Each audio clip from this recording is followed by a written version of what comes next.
However, I strongly believe in that resilience by redundancy principle. And if we manage to build that in a kind of complementary levels of cooperation within existing alliances, this might be the vision for the future. We're already successful in doing that in the air domain in the past. We took 30 years to build that. We don't have the time to build that for space. So I would suggest to go a parallel way like this, like in the air domain. Hey, SpaceWatchers, and welcome. This is Space Café Radio, your radio channel dedicated to emerging trends and live conferences in the space sector, and this is a special episode. I am Thorsten Kriening, publisher at SpaceWatch.Global. PSSI, the Prague Security Studies Institute, has the pleasure to present Space Café Radio, PSSI Space Security Mini-Series, a radio series focused on allied preparedness to face the rapidly changing space domain. PSSI is a non-profit, non-government public policy organization founded in 2002 and based in Prague. In space, PSSI puts emphasis on emerging threats and available policy solutions. All the interviews in the PSSI Space Security Mini-Series were conducted during the 6th PSSI Space Security Conference held in Prague at the Czarning Palace, the headquarters of the Czech Ministry of Foreign Affairs, from the 19th to the 21st of June 2022. The conference is part of the PSSI's well-established series of high-level trilateral space security conferences, where for trilateral we mean Europe, US and Japan. The conference series, launched in 2011, is designed to advance decision-making within the security domain among allies. They represent one of the highest level of unclassified gathering of military allies, national security experts and senior industry representatives. My guest on this second episode of the series is Major General Michael Traut, the Director of the National Air Operations and Commander at the German Space Command of the Bundeswehr. We spoke about the German Space Command and its political, military and civil role, but also about the effect of the current war on German and EU space capabilities. Enjoy our conversation. The German Space Command was created in July last year. So what is the operational status and what can you tell us about the current capacities and capabilities?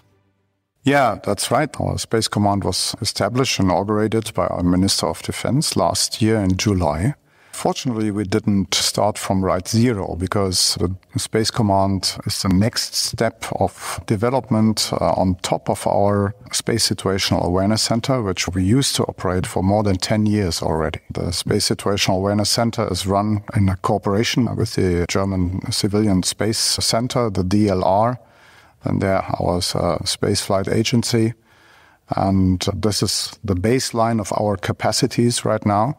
We are in the process of developing space operations, so how to plan and operate in space and for space for the space domain, how to provide space support for other military operations, and last not least, how to operate satellites, how to operate space-based platforms. So these are more or less the four columns of the mission of the Space Command. We don't do that for ourselves and alone. Obviously, we are a joint endeavor of the whole German armed forces. And much of that will be a coordination function between many different military services, predominantly our cyber and information service. I see. So, first of all, congratulations to the successful launch of SARA. I think that's a big milestone for you. You are one of the users, or are you owning it? The ownership is very complex in Germany. Thank you. I was very delighted on that successful launch. SARA is another milestone in German military space capabilities. So the user is actually our cyber and information service, because SARA is a radar reconnaissance satellite, a very new technology. And the whole constellation will be up and running. Our cyber and information service will make use of the results of the data of the products of the satellite system. So German Space Command is responsible for the safety and the security of that constellation. So actually we look after SARA as well as we are looking after all other German military satellites to keep them safe and secure. The obvious question these days is related to the Ukraine war and its consequences. So has that war any effect on the German space activities?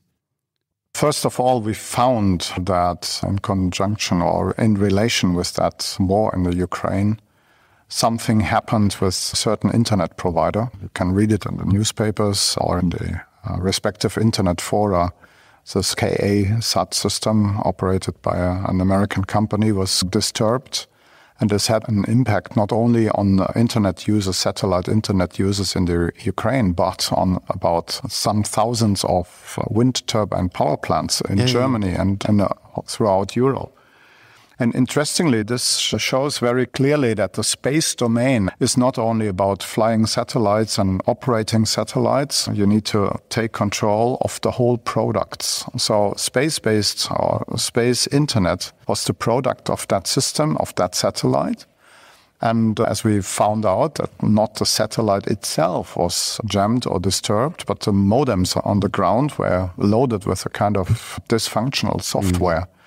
And this led to the problem that many of our wind turbine power plants in Germany, offshore or in very rural areas, couldn't be controlled anymore. So that somebody needed to go there and reset those modems physically, which is a problem if you need to go out to the North Sea or somewhere else.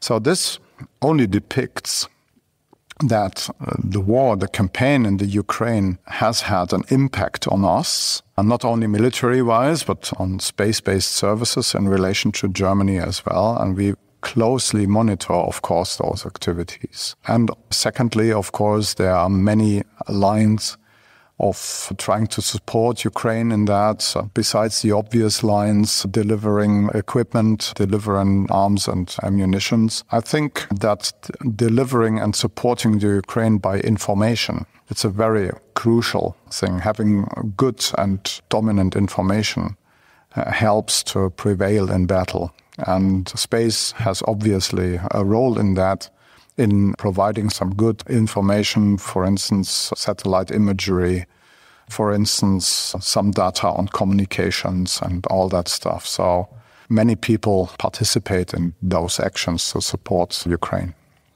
Let's focus a bit more on the German politics. Germany plans now to meet the 2% goal, or as agreed with the NATO partners.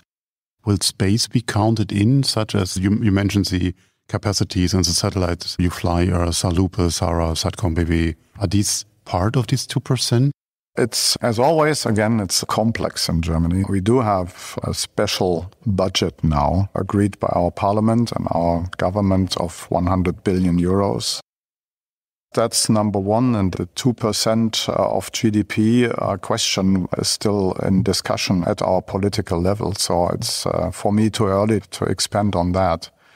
But space will play a role in that special budget as well. There will be some projects related to space which have the chance to be funded very quickly within those 100 billion euros. And of course, there are other projects and programs running in space-related terms which maybe have a better chance to be funded earlier than originally planned, because other projects move to that 100 billion euro special budget. And so we have more maneuverability, let's say, in our normal budget. So space will benefit from that additional money. Yes. That's great. So we might see then potentially there will be some programs and some opportunity, and we shouldn't only rely on satellite programs. Yes, there will be some opportunity to conduct those programs more quickly than originally planned, but the whole environment for space situational awareness, for instance, for ground-based sensors, and there's a whole spectrum of other possible investments which could be done by that money. We too often concentrate just on the assets in space, but you're completely right, the majority is on the ground. How does Germany sees the space security cooperations with partners, with the US, with France? Is it really a bilateral one? Also the role of the EU? This is something we need to really figure out in and a kind of complementary basis. As mentioned in the conference, there are so many activities going on in space domain awareness and space operations, in space defense, of course. And Germany is a member of the so-called Combined Space Organization initiatives, the CSPO. So these are 7 nations, including the US and France, Canada, the UK, Australia, and New Zealand. This is already a very good, let's say, coalition where we explore opportunities to communicate, to cooperate, to collaborate in terms of space security and perhaps space defense. And I see the activities in the European Union, for instance, the European Space Situational Awareness and Tracking Program, EUSST, as a kind of complementary and additional value which we could bring to a common table of like-minded spacefaring nations. So Germany plays, of course, a role in that context. We are not, by far, not the largest partner, of course, and we are still in the growth process. So we need to have some more political and societal awareness of the importance of space in Germany. That's where I'm working on a regular basis. And we need to get into all that networked partnerships like we do in other domains. Like, for instance, the air domain. We do have cooperation with many countries in NATO, in EU, and of course bilateral cooperation. So it will become a complementary network. As mentioned, there's a need for speed. We can't take another 30 years to get that right. We need to be ready in a single-digit number of years. When you say there's a need for speed, and I absolutely agree, speed can be caused by the single partner. Germany moves forward. Or when you get everyone on the table, then it slows the process, but you might achieve more in the long tail. But do we have that? So how to judge that? Yeah, that's a very important question. You need to strike the right balance. I think that cooperation is necessary from the outset. We do have a very large partner across the Atlantic. Of course, the United States of America have been in space business for 60 years already and more. And this is something other smaller partners like Germany need to come and accept that role of the United States. However, we bring complementary qualities and capacities and capabilities to the table, and we need to integrate. And as NATO, for instance, I'd like to use the example of the growth of integrated NATO air defense in the 1960s and 70s last century.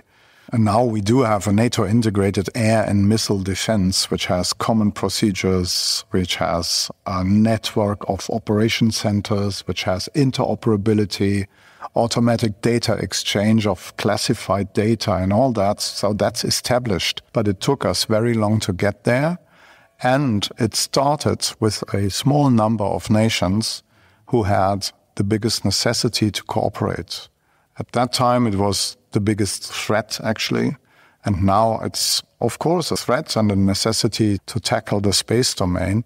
However, if you start with a nucleus of willing nations, and then you allow other nations to access and to come to join those programs or those initiatives, that might be the right way in getting into an efficient organization without taking too long for discussions and debates and trying to achieve consensus. Do you think that the EU or the various EU entities should get and control more and their own sensors in this, you mentioned it before, complementary network? Is that needed, or should it be centralized? That again touches the question of where is the right balance between strategic autonomy or sovereignty and duplication.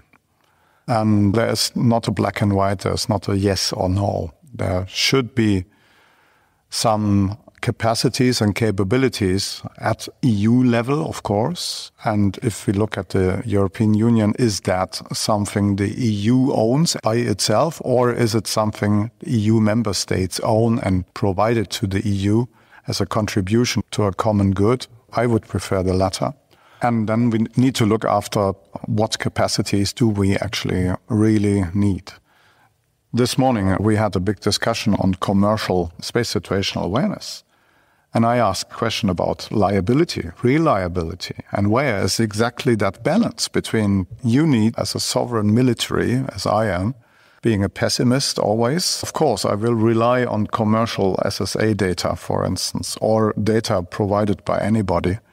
But I would like to have my own capacity at a certain stage to verify, to validate, and say, okay, basically, it comes to the basic rule of military intelligence. If you want to rely on a certain datum or data, you always make sure that you have two independent sources. And if the two independent sources say the same, you can take it for granted. And this is something, as soon as it comes to very sensitive information and sensitive data, you need to be able to validate. And this could be the key to the question of sovereignty versus duplication. And now it's the dimension of time to that. And then it's becoming complicated. Absolutely. And if you look at physical qualities of our domain, data get old within hours or days. And your interests are maybe moving from one issue to another one very quickly. So you need a set of sensors, of partners throughout the world, by the way, because in Europe, we're sitting on that little continent somewhere. And I would like to have a sensor not only in Central Europe, but with a high inclination somewhere in the north, and an inclination in the south somewhere, perhaps in Australia, which is not a NATO country. Yeah. That's something. That's part of the Five Eyes. Exactly. Exactly. And that's something we envisage and we say, okay. And of course, we could share those data with others, with coalition partners and allies. And the art will be to negotiate the right procedures to share those data. I'm afraid that one of the big challenges for the future will be that we don't see single events where we have to respond to. So one satellite is coming close to another one. I think that's manageable, but that happens in parallel with dozens or hundreds of satellites. And then how to respond. My last question is, and that gives you the chance to give us a view on your vision for a common European capability in space security. Where are we going? Where do you want to go? I would like to go in a coalition-based or later EU-based network of space operation centers, really, so that we, on the basis of space domain awareness, we develop something which I already mentioned, that we develop something where we can have an integrated NATO air defense as a blueprint. Some principles of that. We don't need exactly to copy that, but if you take some of those principles of NATO's air defense as a blueprint, perhaps for, first of all, step-by-step willing and capable nations inside EU, and another framework could be the CISPO and other nations joining, because you need to extend it. It's a global issue, and you need to extend it from the outset beyond NATO and beyond the EU, because it's a global domain and you need global partners to do that. And then step by step, you build that complementary network of common operational capabilities. And this gives you resilience through redundancy, because if we agreed that, for instance, another operation center could take over if one operation center is out for some reasons, this makes it strategically very important that we perhaps show any adversary that it's impossible to attack us. That's actually like the Starlink system. So if you have thousands of satellites there, if you destroy perhaps, or if you influence one, that doesn't matter. It doesn't matter at all. So you can easily replace it. I would strongly disagree that it's the case, because if an accident happened in the right orbit, then even Starlink has a severe issue. Or as Jim Bridenstine said, we are filling fuel to the catastrophe. Yes, yeah, that's right. And the Cosmos 1408 incident showed us clearly how it could be impacted. However, I strongly believe in that resilience by redundancy principle. And if we manage to build that in a kind of complementary levels of cooperation within existing alliances, this might be the vision for the future. We're already successful in doing that in the air domain in the past. We took 30 years to build that. We don't have the time to build that for space. So I would suggest to go a parallel way like this, like in the air domain. Thank you very much for your time. Thank you so much. Thanks for listening to Space Café Radio, PSSI Space Security Miniseries, sponsored by PSSI, the Prague Security Studies Institute. PSSI is the organizer of the 6th Space Security Conference in Prague, which is part of their high-level trilateral Space Security Conference series launched in 2011. The next episode in this mini-series will feature Paul Graziani, Comspoc Corporation's chairman and CEO. And if you want to stay on the pulse of the space industry, please visit our website at www.SpaceWatch.Global and subscribe to our newsletters. And of course, don't forget to become a Space Watcher. I'm Thorsten Greening, publisher at SpaceWatch.Global, your independent perspective on space.